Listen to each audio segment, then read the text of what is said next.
जाती है मियामी की उस चमकदार दुनिया में जहां शहर अपनी रफ्तार में चल रहा है, लेकिन इसी शहर के एक हॉस्पिटल के बेड पर लेटी है जोया लोब, एक बेहद काबिल क्वांटम फिजिसिस्ट जो इस वक्त अपनी जिंदगी के गिने चुने आखिरी दिन गिन रही है। डॉक्टर्स ने उसे जो बताया वो सुनकर किसी की भी रूह कांप जाए। जोया के सीने के अंदर एक ब्लैक होल पनप रहा है, हाँ, एक असली ब्लैक होल जो धीरे धीरे बढ़ता जा रहा है और जिस दिन ये पूरी तरह फैल जाएगा जोया की सांसें हमेशा के लिए थम जाएंगी। उसके पास अब बस कुछ ही दिन बचे हैं और इस बीमारी का कोई इलाज नहीं। डॉक्टर्स उसके पति डोनाल्ड और बेटी जेन से कहते हैं कि अब जो थोड़ा वक्त बचा है उसे जोया के साथ जी भरकर बिता लें। पूरा परिवार उसे घर ले आता है। सबकी बस यही कोशिश है कि उसके ये आखिरी दिन हंसी खुशी बीते, कोई कसर बाकी न रह जाए। पर यही एक बात अजीब लगती है, जोया बिल्कुल शांत है, ना कोई शिकायत, ना मौत का खौफ, ना आंखों में एक भी आंसू। वह बस चुपचाप हर चीज को ऐसे देखती रहती है जैसे उसे पहले से मालूम हो कि अगले ही पल क्या होने वाला है। घर वाले इसे उसका सदमा समझते हैं। उन्हें लगता है शायद वह अंदर ही अंदर टूट चुकी है, मगर असल वजह कुछ और ही है। अगले कुछ दिन एक बंधे बंधाए रूटीन की तरह गुजरते हैं। उसके पब्लिशर्स मिलने आते हैं, वही लोग जिन्होंने कभी जोया की साइंस पर लिखी किताबें छापी थी। वे चाहते हैं कि वह अपनी आखिरी अधूरी किताब का बचा हुआ हिस्सा पूरा कर दे ताकि उसकी वो थ्योरी दुनिया तक पहुंच सके। लेकिन जोया का मन इसमें जरा भी नहीं लगता। फिर एक दिन उसकी वसीयत साइन करवाई जाती है। तय होता है कि उसकी जायदाद परिवार में किसे मिलेगी और उसकी सारी किताबें एक ओल्ड एज होम को दान कर दी जाएंगी। परिवार उसका मन बहलाने के लिए उसे समंदर किनारे भी ले जाता है, पर वहां भी जोया वैसे ही गुमसुम बनी रहती है। इसी बीच वह अपनी बूढ़ी माँ सैंड्रा से मिलने ओल्ड एज होम जाती है, मगर सैंड्रा अब उम्र के इस पड़ाव पर किसी को पहचान तक नहीं पाती। अपनी सगी बेटी को सामने देखकर भी उनकी आंखों में कोई पहचान नहीं उतरती। ये पल जोया के लिए कितना भारी रहा होगा ये कोई नहीं समझ पाता। तभी एक ऐसी घटना होती है जो सब कुछ पलट देती है। जब जोया बाहर एक बेंच पर बैठी होती है तो एक बुजुर्ग औरत वहां बैठने आती है। जोया उसे रोक कर कहती है कि यहाँ मत बैठिए, अभी थोड़ी ही देर में ऊपर से एक पंछी ठीक इसी जगह बीत कर देगा। वो औरत हैरानी से उसकी तरफ देखती है और सच में कुछ ही पल बाद बिल्कुल वैसा ही हो जाता है। अब भला किसी इंसान को ये सब पहले से कैसे पता हो सकता है? असल में जोया इस पल को पहली बार नहीं बल्कि अनगिनत बार जी चुकी है। यही आखिरी कुछ दिन वह घूम फिर कर बार बार दोहरा रही है। वही हॉस्पिटल, वही घर, वही समंदर, वही माँ, सब कुछ हूबहू एक जैसा। यहाँ तक कि उसे न्यूज की खबरें तक ज़बानी याद हैं, जैसे ये कि दुनिया का आखिरी बचा हुआ गैंडा अभी उसी के शहर लाया गया है। इसी वजह से उसे हर आने वाले पल की खबर रहती है और इसीलिए इन दिनों में उसके लिए अब कोई नयापन नहीं बचा। पर सवाल ये उठता है कि आखिर जोया इस घेरे में फंसी कैसे और इससे बाहर निकलने का कोई रास्ता है भी या नहीं, और आखिर ये लूप चलता कैसे है? इसका जवाब छुपा है उन रहस्यमयी गोलियों में जो जोया के पास है। हर बार जब उसका 7वां दिन आता है, यानी उसका 55वां जन्मदिन, तभी अचानक उसकी नाक से खून बहने लगता है। ये इशारा कि अब मौत बस दस्तक देने ही वाली है। ठीक उसी पल जोया चुपके से एक गोली निगल लेती है और पलक झपकते ही वापस पहुंच जाती है उसी पहले दिन पर जब वह हॉस्पिटल से डिस्चार्ज होने वाली थी। और सबसे कमाल की बात, बाकी सब लोगों की यादें हर बार शून्य पर लौट जाती हैं, पर जोया को हर एक लूप की एक एक बात याद रहती है। एक तरह से देखा जाए तो वह अमर है, न पूरी तरह जीती हुई न मरती हुई, बस उन्हीं 7 दिनों में कैद। पर इतनी बार यही जिंदगी दोहराते दोहराते अब जोया बुरी तरह थक चुकी है। जो चीज किसी को वरदान लगे वही जोया के लिए एक सजा बन चुकी है। अब इन गोलियों के कुछ अजीब नियम भी समझ लीजिए, क्योंकि आगे यही सबसे अहम साबित होने वाले हैं। पहला नियम, एक गोली उसे सिर्फ इसी एक हफ्ते भर पीछे ले जा सकती है, उससे ज्यादा पुराने वक्त में नहीं। दूसरा, एक गोली का असर पूरे 7 दिन तक बना रहता है, इसलिए 2 गोलियां एक साथ खाकर भी वह और पीछे नहीं जा सकती। और तीसरा, सबसे हैरान करने वाला, ये बोतल कभी खाली नहीं होती। जैसे ही वह वक्त में पीछे जाती है, खाई हुई गोली अपने आप वापस बोतल में आ जाती है। यानी ये दवाइयां कभी खत्म ही नहीं होंगी, हमेशा उतनी की उतनी। इतने सारे लूप जी लेने के बाद जोया अंदर से खोखली हो चुकी है और तभी इस बंधी बंधाई जिंदगी में पहली बार कुछ बिल्कुल नया होता है।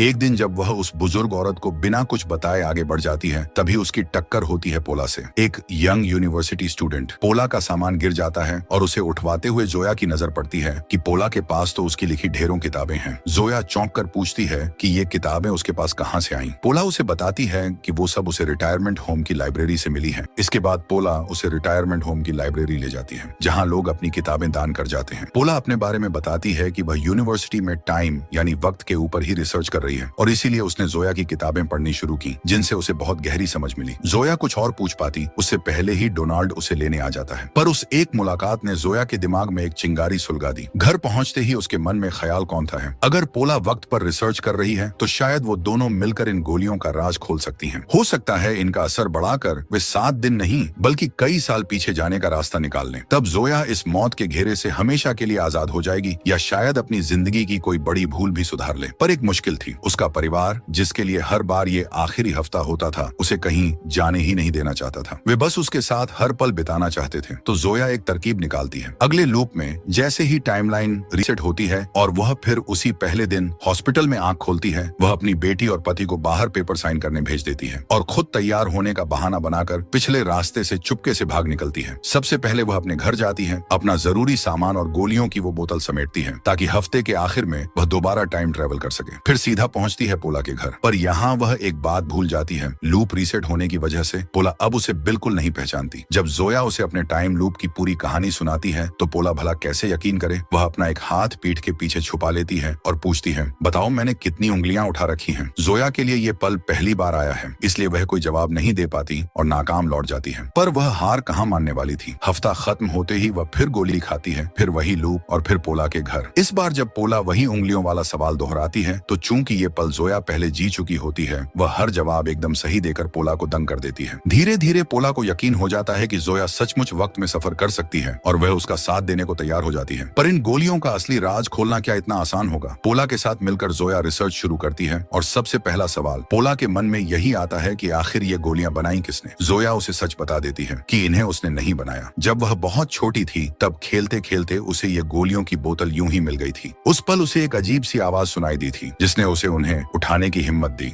और आज तक वह नहीं जानती कि इन्हें किसने बनाया। बस इतना पता है कि ये गोली नहीं, पिघलती नहीं और अगर कोई इन्हें तोड़ भी दे तो ये खुद ब खुद जुड़ जाती है, मानो वक्त को अपनी मुट्ठी में बंद किए बैठी हूँ। पर रिसर्च की पहली दीवार जल्दी ही सामने आ जाती है। इन गोलियों को आम तरीकों से जांचा ही नहीं जा सकता क्योंकि इनका सब एटॉमिक ढांचा एक पल भी स्थिर नहीं रहता, हर सेकंड बदलता रहता है। ऐसा लगता है जैसे ये गोलियां भूत, भविष्य और वर्तमान तीनों में एक साथ मौजूद हों। ऐसी चीज को भला कोई कैसे पकड़े और कैसे समझे। पोला कहती है कि इस राज को समझने के लिए उसे अपने प्रोफेसर की लैब से एक खास डिवाइस लाना होगा। वह चुपके से वहां जाकर वो डिवाइस चुरा भी लेती है। ये कोई आम डिवाइस नहीं था, इसके अंदर एक आदमी कैद है, वो टेस्ट सब्जेक्ट जिस पर कभी प्रोफेसर ने साइज छोटा करने का एक्सपेरिमेंट किया था। मगर वो प्रोसेस कभी रुका ही नहीं और नतीजा ये कि वो आदमी आज भी हर गुजरते पल के साथ और छोटा होता जा रहा है। इतना कि अब वह सब एटॉमिक लेवल तक पहुंच चुका है, यानी वो इतना छोटा हो चुका है कि अब खुली आंखों से दिखाई ही नहीं देता। दोनों उसी की मदद लेने की सोचती हैं क्योंकि वह इन गोलियों को उस सूक्ष्म स्तर पर देख सकता है जहां कोई इंसानी आंख या मशीन नहीं पहुंच सकती। वे डिवाइस को एक ठंडी जगह ले जाती हैं। उसकी पावर ऑन करते ही उसका ट्रांसमीटर शुरू हो जाता है जिससे वह आदमी बाहर वालों से बात कर सकता है। फिर वे एक गोली उसके पास एक बॉक्स में भेजती हैं और पूछती हैं कि आखिर ये किस चीज से बनी है। पर वो आदमी भी हार मान लेता है। गोली का ढांचा इतना उलझा हुआ है, इतना लगातार बदलता हुआ कि उसे समझ पाना नामुमकिन है। दोनों को एहसास हो जाता है कि ना उनके पास इतने एडवांस टूल्स हैं, ना शायद इतनी समझ। फिर भी वे हार नहीं मानती और कई दिनों तक अलग अलग तरीके आजमाती रहती हैं। मगर उनके पुराने और कमजोर इक्विपमेंट उन गोलियों की ताकत के आगे बेबस थे। इसी बीच धीरे धीरे जोया का एक बड़ा राज भी खुलता है। एक दिन पोला उसके साथ यूनिवर्सिटी जाते हुए उसके पुराने प्रोफेसर से टकराती है, वही प्रोफेसर जिसकी लैब से डिवाइस चुराया गया था। जोया को देखकर पहले तो प्रोफेसर खुश होता है क्योंकि वह उसकी सबसे होशियार स्टूडेंट रही थी। पर जैसे ही उसे पता चलता है कि पोला और जोया साथ हैं और उसका डिवाइस भी गायब है, वह भड़क उठता है। प्रोफेसर की एक पुरानी शिकायत भी थी। उसे हमेशा लगता था कि जोया एक दिन दुनिया बदल देने वाली महान वैज्ञानिक बनेगी क्योंकि वह हर एग्जाम में पूरे 100% नंबर लाती थी। मगर शादी के बाद उसने अपना करियर ही छोड़ दिया और यही बात प्रोफेसर को खलती रही। गुस्से में वह दोनों को अपने ऑफिस से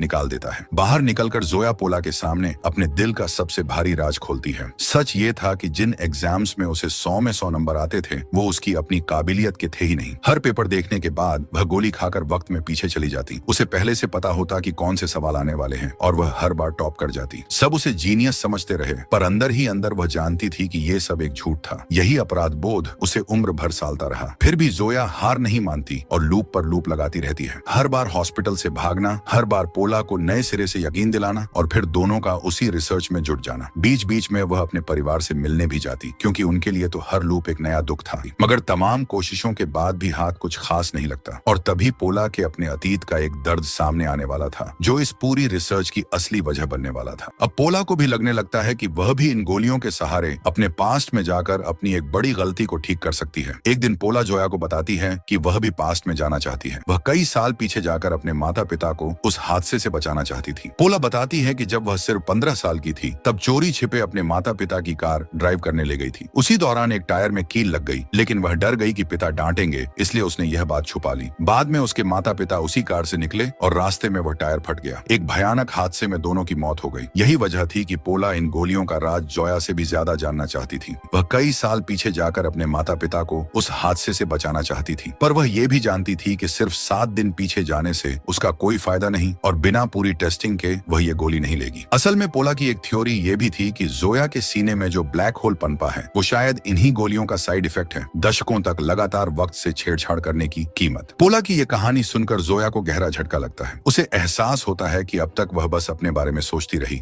अपनी जान, अपनी आजादी, अपना लोभ। पर पोला के लिए तो ये रिसर्च उससे भी कहीं बड़े दर्द से जुड़ी थी। इसी पल जोया वादा करती है कि अब वह पूरे दिल से इस रिसर्च में जुटेगी और अपने पुराने साथी मार्क को भी ढूंढेगी, जिसके पास उसकी पहले वाली रिसर्च पड़ी थी। पर मार्क को ढूंढना इतना आसान नहीं था और उसके पास जाने में जोया की एक झिझक भी थी। मार्क कॉलेज के दिनों का उसका साथी था, जो आज एक मशहूर फिजिसिस्ट बन चुका था। कई साल पहले एक कॉलेज रियूनियन में दोनों की आखिरी मुलाकात हुई थी, पर तब जोया उससे ठीक से बात तक नहीं कर पाई थी। वजह वही पुराना अपराध बोध कि उसके सारे कॉलेज ग्रेड्स तो धोखे से हासिल किए हुए थे और मार्क के सामने वह खुद को छोटा महसूस करती थी। अगले लूप में जोया इस बार सीधा पोला की जगह अपने पुराने प्रोफेसर के पास जाती है और उससे माफी मांगती है कि कॉलेज के दिनों में उसके सारे नंबर चीटिंग से आए थे। प्रोफेसर पहले तो नाराज होता है, पर आखिरकार उसे माफ कर देता है क्योंकि उसने अपनी गलती खुद मान ली थी। हैरानी की बात कि प्रोफेसर के पास अब भी मार्क का पता और नंबर मौजूद था और वह जोया को मार्क की सारी डिटेल्स दे देता है। मार्क के पते पर पहुंचकर जोया के सारे भ्रम टूट जाते हैं। वहां उसे मार्क नहीं, उसका बेटा मिलता है, जो एक बुरी खबर देता है। मार्क अब इस दुनिया में नहीं रहा। वह पूरी उम्र अपनी रिसर्च में इतना डूबा रहा कि अपनी सेहत तक की परवाह नहीं की और वक्त से पहले चल बसा। सालों से जोया जिस मार्क की परफेक्ट कामयाब जिंदगी की कल्पना करती रही, वो अंदर से उतनी ही अधूरी और अकेली थी। मार्क का बेटा उसे मार्क के पुराने ऑफिस में ले जाता है। वहां जोया देखती है कि उसकी अपनी पुरानी रिसर्च तो रखी ही थी, साथ ही मार्क ने वर्षों तक उसे आगे बढ़ाने की कोशिश भी की थी। बेटा बताता है कि उसके पिता चाहते थे कि वह ज्यादा से ज्यादा काम करके अपने बेटे को गर्व महसूस करवाए, मगर बेटे को तो बस अपने पिता का साथ चाहिए था। जोया उसे तसल्ली देती है, पर उसके अपने दिल में कुछ टूटने लगता है। वहां से वापस आने के बाद जोया उन रिसर्च पेपरों को पढ़ने लगती है। तभी जोया की नजर अपने फोन पर पड़ती है। उसके पति और बच्चों के ढेरों वॉइस मैसेज आए हुए थे, रोती हुई आवाजें, घबराए हुए शब्द, कहाँ हो तुम, प्लीज लौट आओ, हमें तुम्हारे साथ ये आखिरी वक्त बिताना है। ये सुनकर जोया अंदर तक हिल जाती है। उसे एहसास होता है कि जिस और ज्यादा वक्त के पीछे वह इतने लूप से भाग रही थी, उसी दौड़ में उसने वो जिंदगी खो दी जो पहले से उसके पास थी। बार बार टाइम ट्रेवल करने से जोया की हालत भी अब बिगड़ती जा रही थी। किसी तरह आखिरी पल पर वह एक बार फिर गोली खाती है और लौट आती है उसी पहले दिन पर इस बार उसके इरादे पूरी तरह बदल चुके थे। इस बार वह भागने के लिए नहीं बल्कि रुकने के लिए लौटी थी। इस नए लूप में जोया अब भागती नहीं, इस बार वह सीधा अपने परिवार के पास जाती है और उन्हें कसकर गले लगा लेती है। पहली बार वह इन 7 दिनों को जीना चाहती है, गिनना नहीं। वह अपने पति डोनाल्ड के साथ पुराने दिनों की बातें करती है, वो पहली मुलाकात, वो बीते हसीन पल। वह खुशी खुशी अपनी वसीयत साइन करती है, परिवार के साथ समंदर किनारे घूमती है और हर एक लम्हे को दिल से महसूस करती है जैसे पहली बार जी रही हो। फिर वह अपनी बूढ़ी माँ को साथ लेकर एक खास जगह जाती है, दुनिया के उस आखिरी बचे गैंडे को दिखाने। जोया को टाइम लूप से पहले से पता था कि ये गैंडा भी इसी हफ्ते के आखिर में मर जाएगा, अपनी पूरी प्रजाति का आखिरी निशा। यही गैंडा जोया को याद दिलाता है कि मौत आनी ही है, उसे टाला नहीं जा सकता, बस अपनाया जा सकता है। अब आता है वो पल जब जोया आखिरी बार पोला से मिलती है,